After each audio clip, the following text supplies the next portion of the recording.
So I'm going to, and the focus will be on Dr. Monica Surrency going forward for the rest of this. So thank you so much for being here today, Monica, to share with our students. And I'm going to let you take it away. All right. Well, so thank you all so much for attending. Before I share my slides, quick question: how many of you are like in coursework, dissertation phase, getting ready for your portfolio?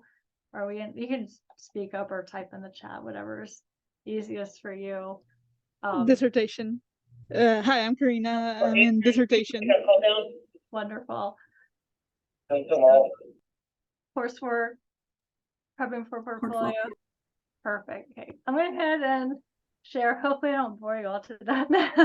So this is the first webinar, so I think we're all kind of learning here. But so as Dr. Warner mentioned, I'm Monica Surrency. I defended my dissertation and graduated from UNT in fall of 2021.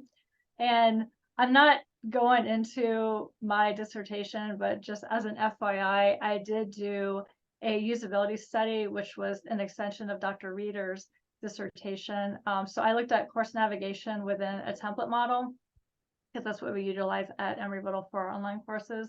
But I also looked at multimedia learning principles that applied to course design layout within the online course. And so I looked at the usability of that. Are you all able to see my screen before I go any further? Okay, perfect. So I did do qualitative research. So that's just kind of an FYI side note. If you're really interested in it, at the end of the slide, I do have a link to my dissertation if you need some, if you have insomnia, need some nighttime reading. So I just want to go a little bit of background and context. So as Dr. Warren mentioned, I work for Embry-Riddle Aeronautical University, ERAU for short. I've been there for almost 15 years. May 5th will actually be my 15th anniversary. I started out as a learning management support specialist. So at the time we had Blackboard, now we have Canvas, but at that time I did all the Blackboard support for all of our instructors and faculty who teach our online courses. Around 2011, I transitioned over to the instructional designer role, and that's when I figured out what I wanted to do when I grew up. So around 2012, I did my master's at Florida State University. While working at Embry-Riddle, I was able to do their online program, and I graduated in 2014. And what was nice about my master's program, and you probably have similar experience, and same thing with the PhD program, is what you're doing at work transfers to the classroom, and what you're doing in the classroom transfers to work. So there's that really nice coincide transferable knowledge there. I graduated around 2014 that fall, and around that time I was promoted to senior instructional designer. So the instructional designer role and senior ID role, I was working with our subject matter experts, who we call course developers, to create our online courses. And so I mentioned with my dissertation, we do utilize a template model. So we work with the course developer to create the course, and then that course is copied into the live section. So if you're a student in section 1 or a student in section 10 of the math course, you're going to get the same content and assessment. So there's that quality and consistency. When I became senior instructional designer, not only was I still working on the course development projects, I also was in leadership.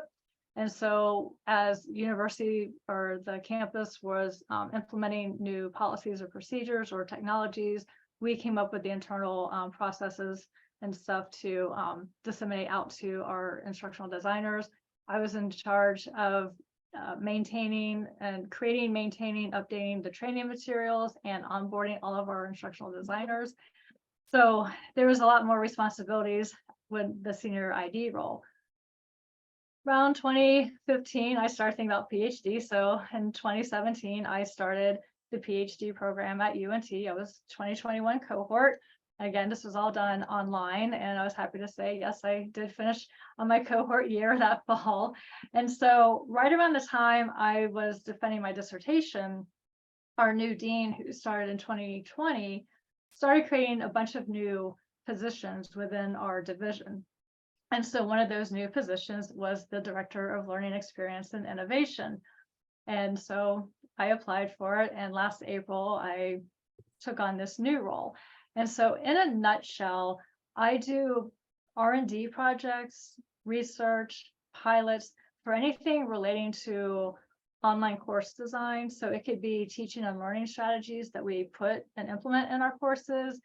Right now we're piloting different ID models. We are doing a little bit of usability testing and a few other projects. So that's kind of in a nutshell what my roles and responsibilities are. The interesting part about this role is, unlike the instructional design role where we have all these processes in place, and no matter which course project you're working on, you have to get the textbook materials in by a certain time. You have to get the course in for review by a certain time, or you have to, or you have to, copy the course by a certain time. There's this playbook in place. This brand new role, there is no playbook. I'm creating the playbook. And so some of the things I'm going to talk about, my holistic PhD journey, kind of mirrors this journey going from senior ID to the director role. I just kind of want to give you a little bit of context of how our structure is set up. So we do have, Embry-Riddle has 3 campuses, 2 residential, one which is in Daytona Beach, Florida, the other is in Prescott, Arizona, and the worldwide campus, which is dedicated to distance learning.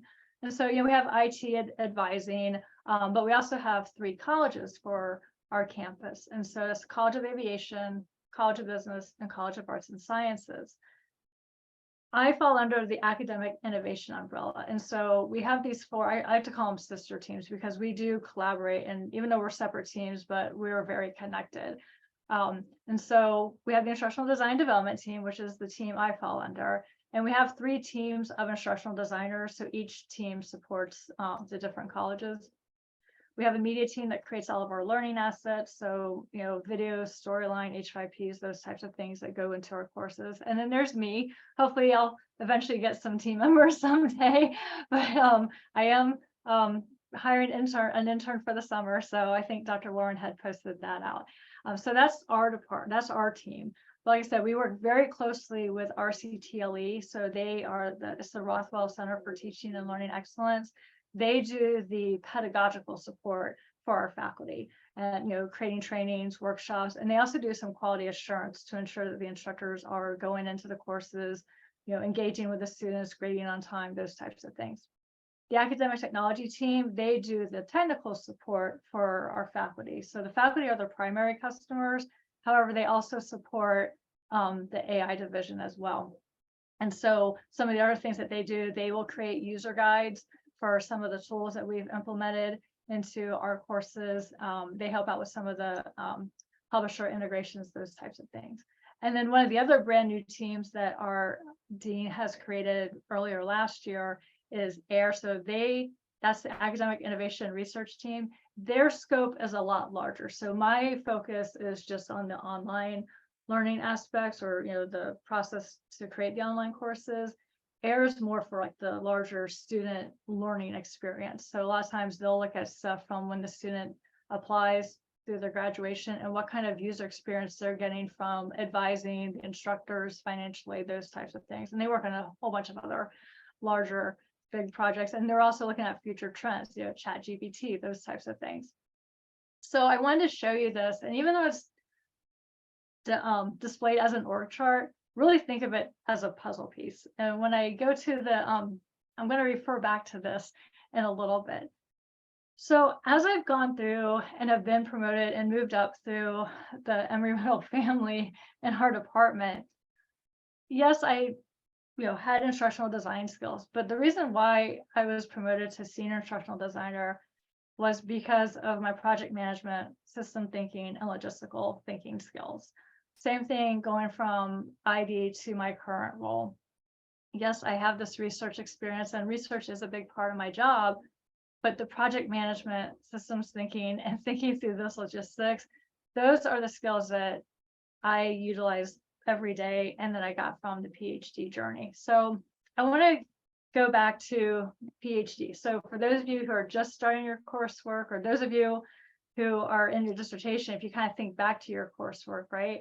Think about all the project management you had to do. So while you may not have a particular course on project management, you're juggling this assignment, this paper, these discussions, what you have to get done for your courses on top of your family life, your family obligations, your work life, right? And so one of the things that helped me the most was to look at what the large goals were, but then step back and take it week by week by week. Find out what's going to work best for you. So for me, like to-do lists, calendars, and reminders were my go-to. At work, we do use Write, which is a project management tool. There's several free tools out there. I know like Asana's one, I think Trello, there's a few others, but find something that works for you. And so especially in the beginning of your coursework, get into the habit of doing some type of project management, even if it's just putting stuff on your calendar or creating a weekly or daily to-do list, because it's going to help you in the long run, especially when you get to your dissertation stage. One of the interesting things is when you go through your coursework, and those of you who are in your dissertation stage, let me know if you had this as well. I did my PhD online, so I had a cohort support system. You're in your coursework, you have that weekly contact with your classmates, with your instructor. You have those due dates coming in from Canvas, so you have those reminders, and you're just, you know, go, working on all these different assignments and papers and projects. When you get done with your coursework, you almost feel like you got dropped off a cliff by yourself sometimes. Now, part of it, I was like, maybe it's because, you know, I just moved cross country, a pandemic kicked in, like maybe it's just that. But when I talk to others, they're like, no, it was the same for me. You're kind of on your own. You do have your committee, but you don't have that weekly connection with your classmates and your instructors and your due dates like you did in your coursework. So it's really important to establish those project management skills and your habits to keep organized and to keep on your deadlines, because once you enter your dissertation stage, you're on your own and you have to create all this stuff. And so it's kind of interesting when I went through that. And honestly, that experience really helped me go from senior ID to this new role. I never thought in a million years that I would apply for a new position that didn't exist before. And so having to come up with the playbooks and, you know, so I was so used to, as an instructional designer, having to do these specific things and you just go. And now all of a sudden I'm on my own. And, you know, I have a boss and I do have peers, but as far as my day-to-day work, I'm the one who's having to come up with the projects and the timelines and how we're going to do this. And so those foundational skills of being able to look ahead, being able to look at the big picture and chunk things down so you're not so overwhelmed has been a true help in my professional career and work-life balance. You know, so my trusty little calendar on my phone, I'm constantly like, hey, what do I have to do? What do I have to do? Little to-do list. I do stuff in Write. You know, digital to-do lists, reminders in Outlook, and I still use Post-it notes. So whatever works best for you, but getting those foundational skills while you're doing your coursework is really helpful. The other thing too, from the project management aspect is, I know a lot of times when you're in your coursework, you kind of get so buried in and narrow focus on, I got to get this paper done, get this paper done. But take a step back and think, what's your end goal, your dissertation? To get to your dissertation, you have to do your portfolio defense. And you'll hear this over and over from your AGFs and professors and everything, but think about those papers and how you can use that towards your portfolio. So work smarter, not harder. Is this a paper that you can turn into a conference proposal? So as you go through and look at these little, you know, these assignments that you have to do, think about how you can use it in the bigger picture of your PhD journey. One of the things that grad school and PhD, what was I doing at work that I could kind of utilize and spin off for projects in my PhD work? And then things that I was learning in my master's and my PhD program, how could I implement some of those things at work? And so they kind of worked hand in hand. Another thing, if for those of you, especially if you're in the beginning of your coursework, a little tidbit that helped me is at the beginning, I started using Mendeley, but if you use something like RefWorks or EndNote, you know, whatever works for you, that is the citation and reference manager. And so you can pull in all the articles that you're looking at, even if it's articles you're looking at for a discussion one week or for a literature review that you have to work on. Get into the habit of organizing those in some type, RuckWorks, Mendeley, whatever tool works best for you, because you can tag them, put them in folders. You can annotate on them with comments and then search through them. And then by the time you get done with your coursework, you have this nice library of resources. And you may even have articles that may not pertain to your dissertation, but maybe there's a certain methodology that they use in this research that might brainstorm you for your dissertation. Or maybe there's certain references or instruments or something that give you a good idea to brainstorm to help you with your dissertation.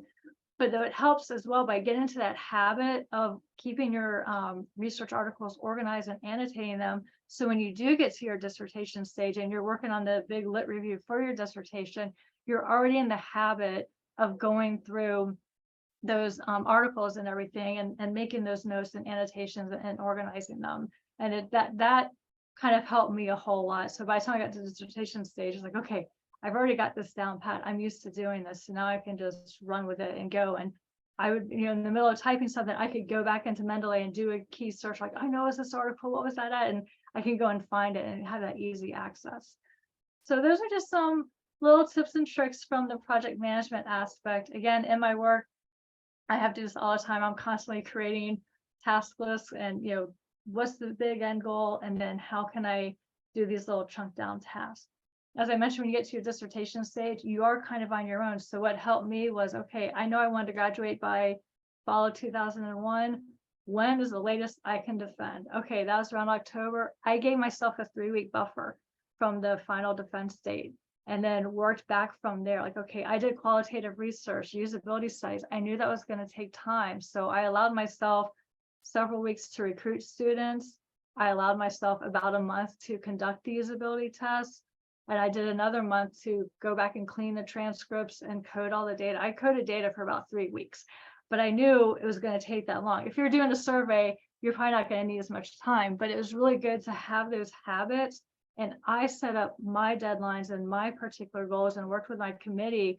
I was like, please, yes, let's meet every week or every other week. So I make sure I stay on track, because it's such a difference going from that coursework to being on your own in your own journey on your dissertation. So any organization and project management skills that you can adapt through your coursework will really help you in the long run in your dissertation. So the next part I want to talk about is systems thinking. And so Dr. Warren, you will probably remember the course name and number better than I can. 6250.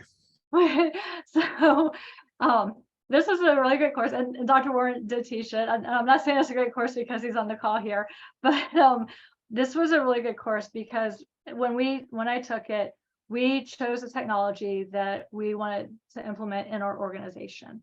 And so it wasn't just the technical aspect, it really made you look at all the stakeholders. And so one of the reasons why I wanted to show you this org chart is to kind of understand on a daily basis, these are all the stakeholders that I'm dealing with. I meet with these team members at least once a week for one project or another, and sometimes more. And the colleges, I'm meeting with them very often. So that's why I say kind of envision this more as a puzzle piece. All these are pieces of the puzzle, and when you put them together, that creates an entire system. So the systems thinking course really makes you go through and think about how does this technology, how is this going to impact these other teams? What kind of buy-in do I need? So part of my job, even back when I was instructional designer or senior instructional designer, when I would train new hires, and even I still reiterate it to the people who are veterans, because it's something that I think is very important. What we do in IDD impacts these other teams, and what those other teams do impacts IDD's processes. So sometimes IDD, we're kind of the messenger, and we get blamed a lot, like IDD said, no, we can't do this. Like, that's not our policy. That's because we have to take into consideration XYZ from these other departments. The bookstore, we don't make up the bookstore deadline. That's the bookstores, right? And so being aware of all these different departments and what their processes are is so important and helpful in my role. I'm piloting a lot of different projects, and so I'm constantly having to reach out and ask, hey, we want to do this, how is that going to impact your team? How can we scale this up? Or, hey, one of the things we're doing now is we're one of the ID models we're piloting is ADDIE.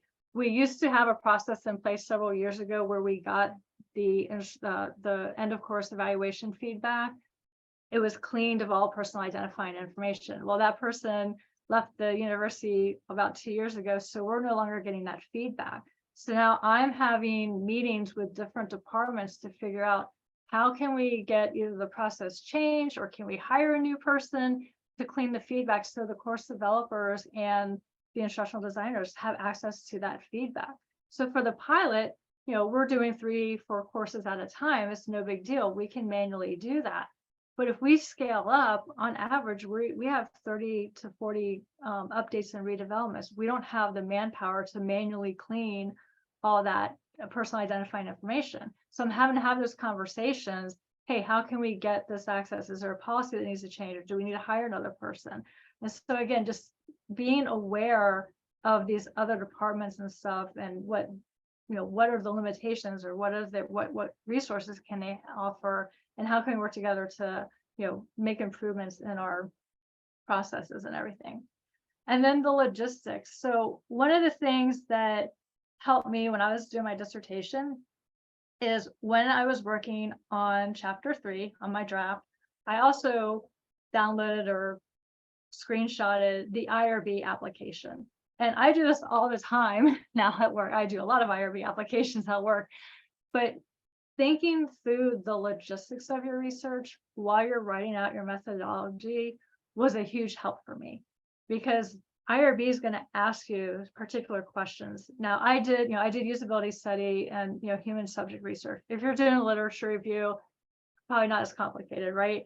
But if you are doing human subject research and stuff, it really helped me as I was going through writing it out, because it's making you think through all the logistics. So how are you going to recruit your students? Where are you going to recruit them from? What tools are you going to use? I had a combination of, they were doing a Google form. We used Zoom for the recordings. I had transcripts. What are you going to do with their data? Where are you going to store it? How long are you going to store it? Who's going to have access to it? When are you going to destroy it? All these little things that you have to think about. And so just working through those logistics kind of helps you with your methodology and how you're going to work through collecting your research and everything. So do the same thing at work all the time. Even if it's not research related, I'm constantly having to think through the logistics of, okay, how are we going to implement this? What team do we need to look for that? And so these are key things that you kind of learn through as your holistic PhD journey, that have those skills that may, systems thinking isn't in a particular class, but a lot of these, there's not really a specific class about it. But as you go through your journey, you learn these things. And so hopefully the better habits you can get at the beginning of your coursework will help to make it a little bit easier for your portfolio, for your dissertation. And those skills are so transferable and valuable in the workplace. So having the research skills, yes, those are great if you're going to be doing a lot of research. Having the writing skills, all your coursework, having this information about the trends in our field and everything, that is all great. But having these soft skills of project management, logistical thinking, critical thinking, systems thinking, those are the most valuable skills that I walked away with that have helped me in my professional experience. So that was kind of all I had to share. I can stop sharing for, wait, let me do this real quick. So I can send this presentation. I can have Dr. Warren send it out. So there's my LinkedIn. I'm under Monica Josephine for some privacy reasons.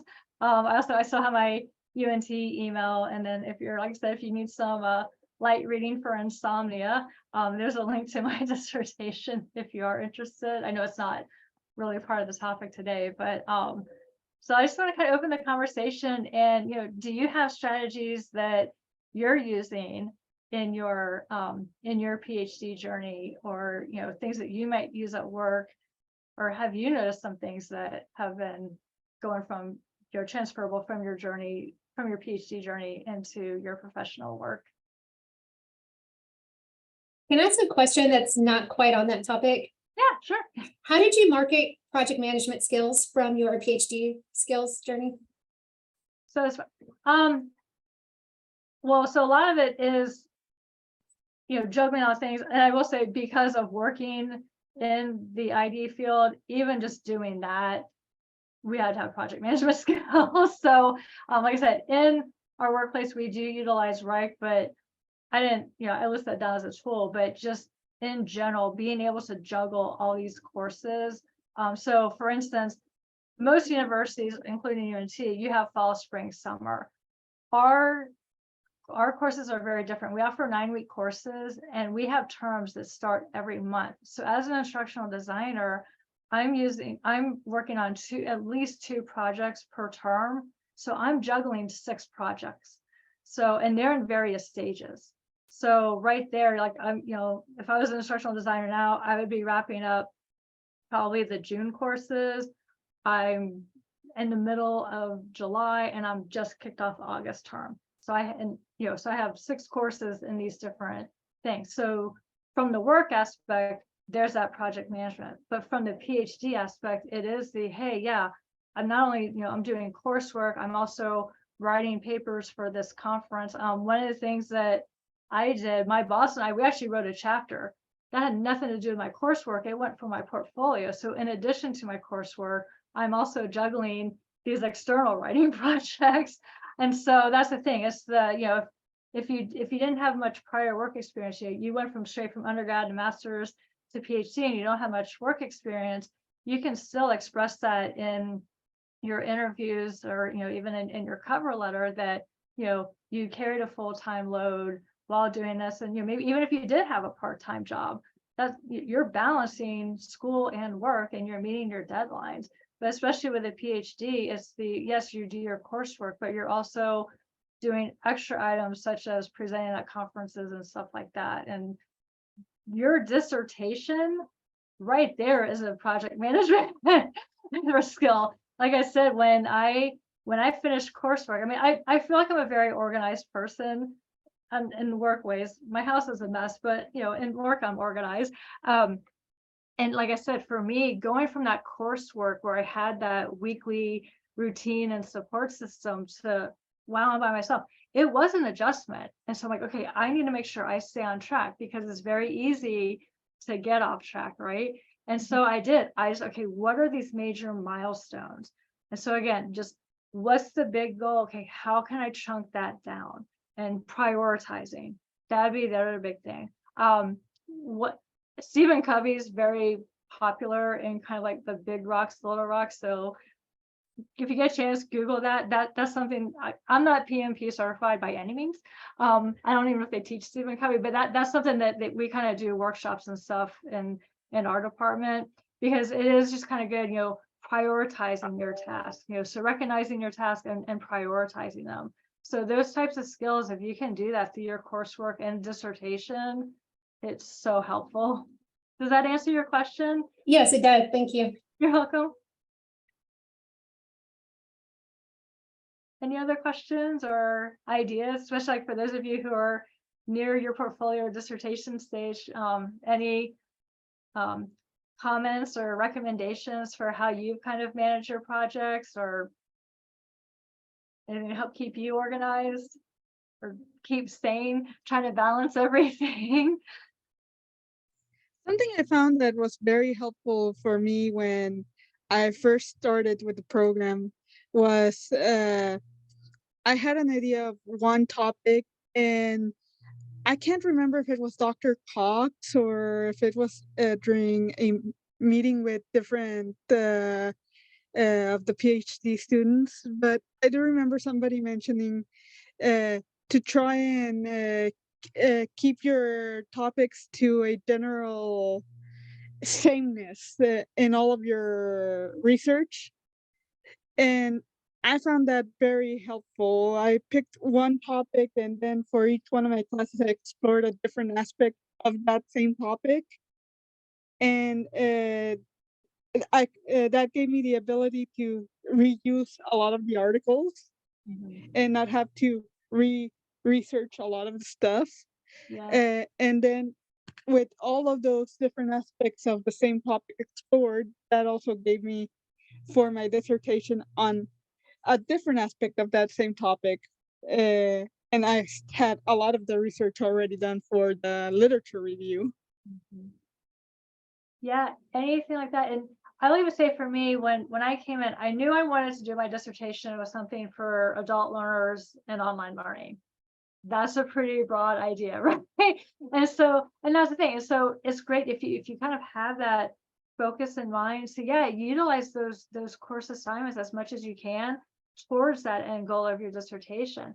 But if you don't know, that's perfectly fine too. Everyone has their own journey. And so sometimes you have to go through and figure out. I wasn't until I think almost maybe I think it was our third residency. So I was almost done with my third year. And I'm like, I need a topic. And I saw Dr. Reader's presentation. I'm like, oh my gosh, yes, this is it. And so sometimes you just get inspiration. But at the same time, while I was going through that, I really got, I have a background in graphic and web design. So I was kind of already drawn to multimedia learning principles. And so I found like I had a lot of research on that from my courses, from my coursework. And so I was able to integrate that into my dissertation. And so yeah, and that's, do what's going to work best for you. If you kind of know what you want to go, then yeah, definitely try to look at those different aspects of that, just like you said. But if you don't be afraid to explore and love what you're going to do for your dissertation, because you're going to be working on it for a long time.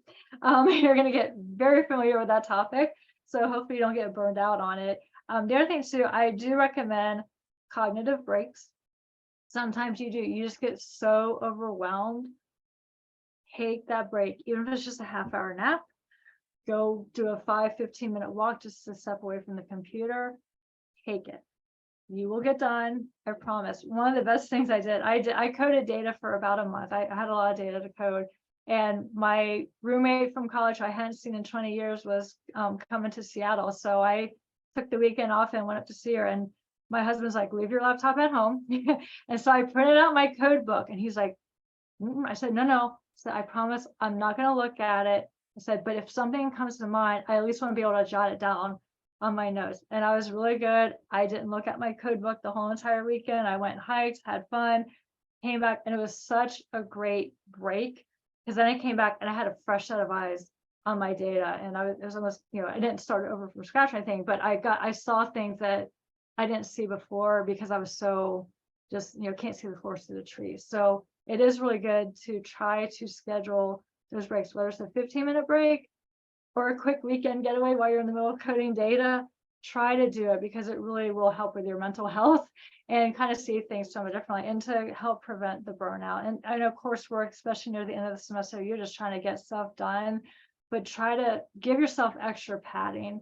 That's the biggest thing. Always plan for something. The technology is going to go wrong or something. Save early, save often, back up to the cloud to try to prevent any possible stressful thing that you can do. I know when I worked on my dissertation, I worked it on the computer every day because the online word sometimes gets a little clunky. So I worked on it on the app on the computer, but every day, and sometimes twice a day, save as, date, time, and then uploaded that backed up version into OneDrive. And so I go into my OneDrive and there's probably 100 versions of my dissertation, but it was also nice too, because sometimes I go back and like, wait, I got rid of something, but I could go back to it. And so, find what works best for you. But any little thing that you can do to make things less stressful, planning ahead, adding extra padding, make sure you have backups of everything, do it. Are there any other questions, comments, tips, or tricks? I know this might have been kind of a little bit of a hodgepodge. This is the first webinar, so hopefully y'all are enjoying the conversation. Did you hire an editor for your dissertation? No, I did not. So through work, we use Grammarly, but I told a lot of my cohort members this, you can do a monthly subscription. And if I didn't have it through work, I would have invested in Grammarly. It's not that expensive. So I did that, because Microsoft, their spell check grammar check isn't always the best. I still use it. I use both of them, but I highly recommended Grammarly. There are sometimes certain sections I might ask one of my one of my coworkers is really great at grammar, and she loves proofreading things. So every once in a while I would have something like, would you mind looking at this? But I didn't have her read my whole dissertation. I did Dr. Warren and Dr. Fauché. I gave them, again, plan ahead, give them the amount of time that your committee members need, and ask them to review. Yeah, so but again, kind of build that time into your time frame. But Grammarly was a huge help, just to catch things. And the other thing too, Dr. Warren suggested this, and it did work, was listen to your dissertation. You might fall asleep, so maybe chunk it out like a chapter a night or something like that. But there's the text to speech option in Word, and you can actually listen to your dissertation. And I caught it, like I had to remove a figure or something, or a table, I can't remember now, and I caught it. I forgot to renumber, and I caught that by listening to my dissertation. And then sometimes you hear like, wait, that doesn't sound right. Like it sounded right when you wrote it, but then when you hear like, no, okay, I need to reword that. So I utilize those tools. I really didn't have money for an editor, so like Grammarly and listening to it and a fresh set of eyes. Like I said, Dr. Fauché and Dr. Warren were really good about, hey, can you review this? And I would even, when I sent them a chapter, there were certain maybe paragraphs or even 2 sentences, and I would use the comment, can you check the wording on this, or is this right? So I would highlight exactly what I wanted them to look at, so they didn't have to go through and read everything. They could just jump to the parts where I was like, can you read this to make sure this sounds right? And so that saved them time, and it made it more efficient, so then they could provide the feedback that I specifically needed on those particular parts.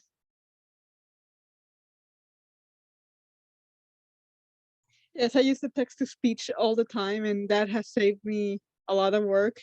And I've also found that leaving it for about a week or so without looking at it and then reading it again, you'll catch a lot of stuff. Yes, those cognitive breaks are amazing. It is. It's amazing how much you come up with that fresh set of eyes, and like, oh wow, okay, yeah, I need to fix that. That sounded great 2 weeks ago. Or even just 2 hours ago, and now I'm looking at it like, no. So yes, very, very important. It used to be the most intelligent thing ever at Yep, one point. yep. So any other tips, tricks, questions? Is cognitive break another term for procrastination? Not really. There's just times where like you're just getting so burned out, like my brain, I'm like, I can't function, like I'm going to mess things up, like I can't think clearly, things, everything's kind of blending together. I need that break. Like I said, when I went away for the weekend, my husband was just like, you're not procrastinating, you busted your butt, you've been coding for 3 weeks straight, leave your laptop home. He like grounded me, wouldn't let me take my laptop with me. And but it was good, so it was one of those, like I planned it, I knew that break was coming, so I made sure I got to a certain point, I got stuff done before I could go on that break. And then when I came back, boom, nice fresh set of eyes. Like I said, sometimes it could just be a 15-minute break. I will say this, during the summers, we do a summer schedule where we work 10-hour days and we have Fridays off. And I had to do the making an instrument and SPSS course at 8. I lived in Florida at the time, so it was 8 o'clock to 11 o'clock at night my time, after working 10-hour days for 4 days straight. I was exhausted. Thank goodness he recorded the sessions, because I mean I was there, I was in class, but I would have to go back Friday or Saturday and rewatch it, because by the time Friday or Saturday came, I couldn't remember what we talked about in class, because I was just so burned out from work all week and doing homework all week, right? And so sometimes you really just need to give your brain a rest so it functions better. So I'd rather take 5 or 10 minutes, or even if it's a half an hour downtime, give my brain that chance to relax, because then I'm going to be more efficient later on when my brain's back to normal-ish. And had that reprieve time. So again, just trying to plan those cognitive breaks. And again, I try to stress, add padding. Like if you know you have, I think I had to defend the deadline, I think it was like October 15th or something. Don't quote me on that. I was like, okay, I'm defending by the end of September. Like, I wanted to give myself that 2-week padding just in case. And so, because your committee has to review it and everything, I want to make sure they had enough time to review and do what they needed to do before the defense and everything. So try to pad as much time as you can when you're planning out your schedule, and plan for things to go wrong. Crap, Canvas is down, I can't submit this right now. Or, you know, hey, my computer's not rebooting, Microsoft is being funky, you know, whatever the situation may be. You're not gonna be able to plan for everything, but if you can add a little bit of padding here and there, it will help at least maybe alleviate the stress or allow for a few more cognitive breaks without procrastinating.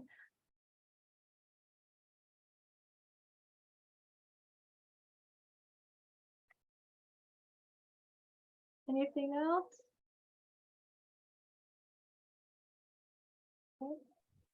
Well, I really appreciate y'all coming today. And Dr. Warren, I don't know if you have any other closing remarks or anything. Absolutely. Well, I wanted to thank you for being here and being willing to be the very first person to ever do this. And I hope that for all of you who are here, that this is a valuable thing. We're going to do this again in the fall. We'll have 2 of these events where we'll invite alumni to speak so you can ask questions. We'll have different topics. I will send out surveys probably in May or June asking you for potential topics. And so we'll probably do one in October and another one in December, just because we've got October and December. September, we're actually going to invite 1 or more alumni in person to interact with you and do presentations at the fall meeting. So I just want everybody to have a lot more experiences with alumni who are successful, who've made these transitions into academic careers, into industry careers, and let them share all of the things that they learned while they were in the program and what they're learning since then. Because I don't know if Monica agrees with this, but I feel like after I left and I had hindsight on things, I had a lot to contribute about the process that I went through, because while you're going through it as a doctoral student, you don't have time to think about it. You're just trying desperately to get it done. And so having folks who can come back and support you and work with you and talk to you, and you have access to them, hopefully this is going to be of big benefit to you and to future students. So please let me know if you have any topics that you'd like to ask about and people to present on, because we have alumni who have studied so many different things and have a lot to contribute, and I can reach out to them and make sure that they're invited to these webinars and to the fall meeting. But I just really thank you so much, Monica. Every time you do something for the first time, and it's like trying to record a podcast for the first time, you don't know what the structure is going to be. You don't know exactly how it's going to go. You don't know if you're doing it right. There's no one right answer. And because you got to do it first, you kind of established the tenor of how things are going to go and the structure and everything else going forward. And path dependency is a heck of a thing. So we'll likely continue doing this in a similar way going forward. And I just thank you so much for your time, your contributions, your knowledge, your just positive outlook on how we get all this stuff done. Because it's hard. None of this is easy. And as somebody who's done a couple of dissertations, I know that I didn't do them the same way twice. And I learned from the last one. And so for all of you, you get to learn from experts, people who are experts at finishing a dissertation. And you know what makes them experts? They finished their dissertation, and everybody did it a little bit different. So everybody's going to have different ways to contribute. And Monica, I just want to reiterate, I know I said this when you graduated, but it was a joy to work on your dissertation with you, because you were super organized, because you came to everything ready to do these things. And I look forward to continuing to see your career. Thank you for continuing to participate in stuff with the department as an instructor, as alumni doing things like this. And I look forward to working with you on your articles in a couple of weeks. So thank you. And thank you all for attending. It was the first one, so like, all right, we'll see how this goes. So I hope you found value in it, or at least enjoyed the conversation. I did put in the chat that and I'll send the presentation to Dr. Warren so he can pass it along. But my LinkedIn information, my UNT email, the link to my dissertation. And as I mentioned, I will be hiring an intern this summer. So if you're interested, the job posting is in there as well. And I believe Dr. Warren had shared it with the listserv. Yes, I sent an email the other day, but I'll send it out again just as a Sure. reminder.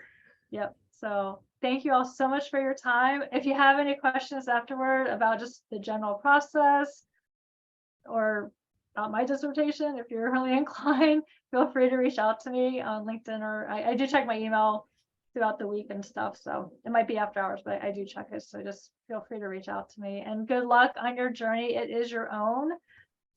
Enjoy it and celebrate like crazy when you're done, because you'll deserve it. Excellent. Thank you very much. So much. Thank you all for being here, and I will talk to you very soon, Monica. Thank All right. you. Thank you all. Have a Have a great day. afternoon, everyone. Bye. Bye.